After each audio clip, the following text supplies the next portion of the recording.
నేను యాక్చువల్గా మీరు స్పీకర్గా ఎన్నికైన రోజు ఆ సీట్లో కూర్చున్న రోజు నేను ఒక మాట చెప్పిన అధ్యక్ష.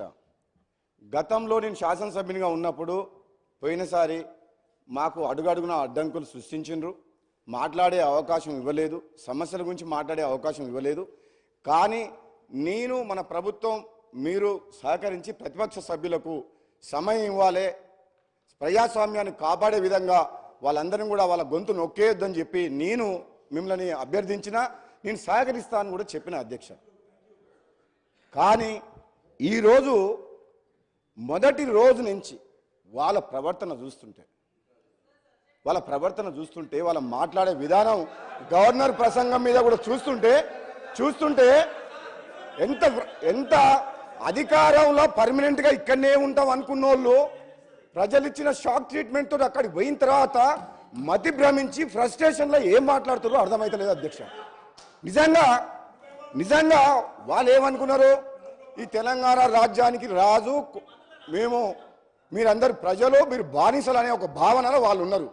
కానీ ఈ ప్రజలు వీళ్ళు ఇన్ని పనులు గొప్ప పనులు చేసినామని చెప్పిన తర్వాత కూడా వీళ్ళ అహంకారమైన మాటలు చూసి బుద్ధి చెప్పాలని ఇక్కడ ఉన్న వాళ్ళని అక్కడికి పంపించారు అధ్యక్ష. ఇంకా కూడా బుద్ధి రాకుండా ఇష్టం వచ్చినట్టు నోటికి పార్టీలు మారినామని చెప్పి మా కోమటిరెడ్డి బ్రదర్స్ అంటున్నారు. మీ నాయకుడు కేసీఆర్ గారు ఏ పార్టీలో రాజకీయ జీవితం మొదలుపెట్టిండ్రు, ఆ తర్వాత కాంగ్రెస్ నుంచి టీడీపీకి ఎట్లొచ్చిండ్రు, ఆ తర్వాత టీఆర్ఎస్ 3 పార్టీలు మారిన చరిత్ర మీ నాయకుంది. అది మర్చిపోవద్దు అధ్యక్ష. నేను ఎక్కువ మా డిప్యూటీ సీఎం గారు ఈ పవర్ పాయింట్ ప్రజెంటేషన్ శ్వేతపత్రం సంబంధించి కొన్ని విషయాలు చెప్పిండ్రు. దాంట్లో ఆ బుక్లో క్లారిటీగా ఉన్నాయి నెంబర్స్.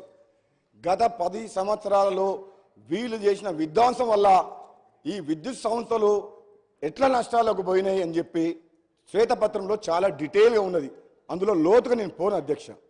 అదేవిధంగా ఈ మంత్రి గారు మాట్లాడిన మాటలు విన్న తర్వాత గౌరవ ముఖ్యమంత్రి గారు కూడా యాదాద్రి పవర్ ప్లాంట్ విషయంలో కానీ భద్రాద్రి పవర్ ప్లాంట్ విషయంలో అవుట్డేటెడ్ టెక్నాలజీ తీసుకొచ్చి ఏ విధంగా మనకు 4 రూపాయల యూనిట్ దొరికే పవర్ని 6-7 రూపాయలకు పోయిందో వాళ్ళు చేసిన తప్పిదం మీద, అదేవిధంగా ఛత్తీస్గఢ్ తోటి మనం ఒప్పందం చేసుకొని సకాలంలో డబ్బు చెల్లించకుండా ఈరోజు బయట ఎక్కువ రేటుకు ఛత్తీస్గఢ్ అగ్రిమెంట్ కాదని చేసిన పొరపాట్ల మీద ఎంక్వైరీ చేస్తామని చెప్పి చాలా డీటెయిల్గా చెప్పారు అధ్యక్ష.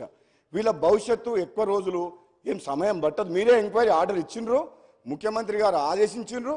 దర్యాప్తు సంస్థలు ట్రాన్స్పరెంట్గా బయటకు వచ్చిన తర్వాత వీళ్ళ గురించి ఇప్పుడు ఆలోచించుకుంటే జాలేస్తుంది, బాధ అవుతుంది. రాబోయే రోజుల్లో వీళ్ళ పరిస్థితి ఎట్లుంటుందని చెప్పి భయంకరమైన పరిస్థితిలో మీరు నెట్టబోయబడతారు. మీరు చేసిన తప్పులు మామూలు తప్పులు కాదు.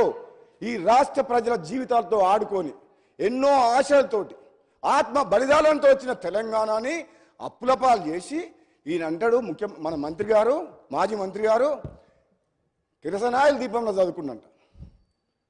ఈ కిరసనాయిల దీపంలో చదువుకున్న మాజీ మంత్రి, కిరాయి ఇంట్లో ఉన్న మాజీ మంత్రి 2014లో ఈరోజు నాగారం తుంగతుర్తిలో బంగ్లా కట్టి 1000 కోట్లు ఎట్లా సంపాదించిన అధ్యక్ష?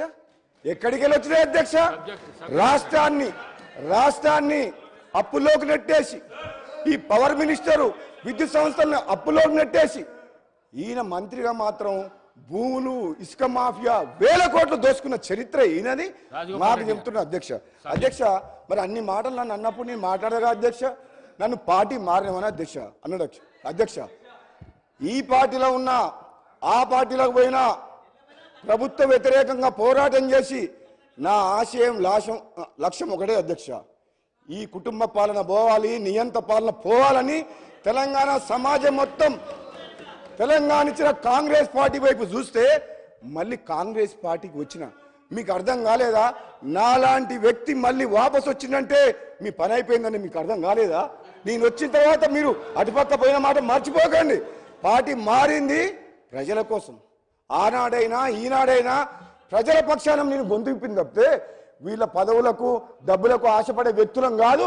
మీలాగా వంగంగి దండాలు పెట్టి జీవుతులని చెప్పి మీ మాజీ ముఖ్యమంత్రి గారి దగ్గర పదవుల కోసం నోరు మెదపలేని వ్యక్తులు అధ్యక్ష. వీళ్ళు నిజంగా ఒక్క మాట చెప్తా వీళ్ళకు అధ్యక్ష. ఈ రోజు విద్యుత్ సంస్థలు కానీ నీటిపారుదల ప్రాజెక్టులు కానీ ఈ మంత్రివర్యులు, ఈ ఎమ్మెల్యేలు, అధికారులు ధైర్యంగా మాజీ ముఖ్యమంత్రి గారి దగ్గర ధైర్యంగా చెప్పలేకపోయారు కాబట్టి ఈ అనర్థం జరిగి ఈ రాష్ట్రం అప్రపాలైంది. మీకుందా ఆ ధైర్యం? ఈరోజు మా గౌరవ ముఖ్యమంత్రి గారు అధ్యక్ష, ఒక యువకుడు మేము చెప్తున్నాం అధ్యక్ష, నిజంగా ఏ సమస్య వచ్చినా ఏ ఏ ఏ నిర్ణయం తీసుకున్నా తప్పని చెప్పి ముఖ్యమంత్రి గారితో చర్చించి నిర్ణయాన్ని మార్పించే శక్తి మాకుంది. మీకుందా అధ్యక్ష? వీళ్ళు ఆయన ముందర నిలబడి మాట్లాడతారా అధ్యక్ష? వీళ్ళు ఒక నియంతలాగా పరిపాలిస్తున్న ప్రజాస్వామ్య కూని వేసి ప్రశ్నించే గొంతు లేకుండా చేసిన ఆ ముఖ్యమంత్రికి మాట్లాడే ధైర్యం వీళ్ళకుందా అధ్యక్ష? వీళ్ళు పదవుల కోసం జీహుజుర్ అనుకుంటా వేల కోట్లు దోసుకున్న చరిత్ర వీళ్ళది అధ్యక్ష. అధ్యక్ష వీళ్ళు ఈరోజు చెప్తారు అధ్యక్ష, వీళ్ళు ఈరోజు వేదాలు ఒలించినట్టు 10 ఏళ్ళు పాపాలు చేసి పేద ఒక్క నిమిషం సార్, ఒక్క నిమిషం.